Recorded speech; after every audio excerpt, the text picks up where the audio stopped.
Representative Eskamani, you're recognized.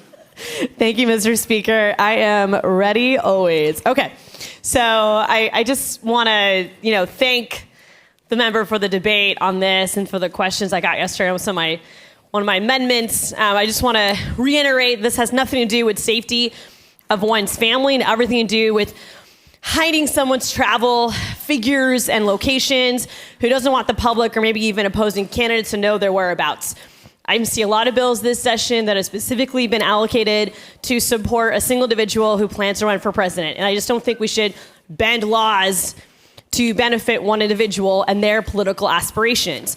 Right now, not all the governor's records are even available. In fact, we talked about the book tour yesterday as well. Those travels information is not available because of a nonprofit organization that is facilitating the book tour. So there already are information that has been shielded due to the way the travel has been planned. And that's legal currently. And none of us are advocating necessarily for that to be changed. We're just making the point that this bill, not only is it retroactive, so you're going to affect previous travel issues and requests that journalists have made to ensure that public money is not being spent on campaigning, but you're also being proactive in eliminating the potential out-of-state travel that could be with public money, with public security, paying for a political campaign. I also want to highlight that, the commentary that data is being used to track and negatively impact security.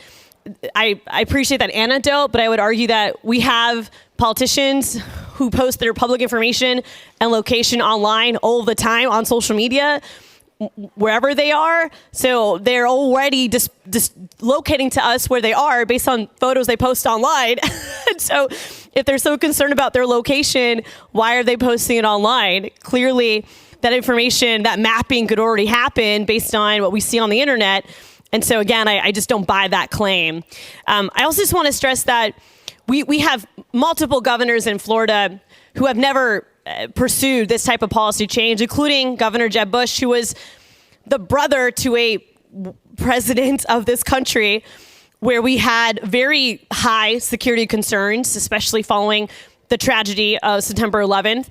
And our governor at the time never asked for the legislature to hide his travel or meeting records. So it just seems like a really, I don't want to say coincidental, because I don't think anything is a coincidence, but there's a lot of these bills moving through that seem tied to one goal. And I just don't think we should change policy to appease one individual, especially when it comes to public information. Florida prides itself on being a state under the sunshine. And these exemptions should always be evaluated with scrutiny.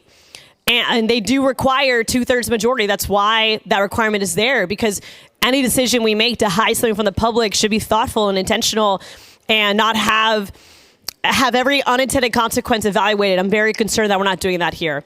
So I rise in opposition to the bill, and I encourage others to join me. Thank you, Mr. Speaker.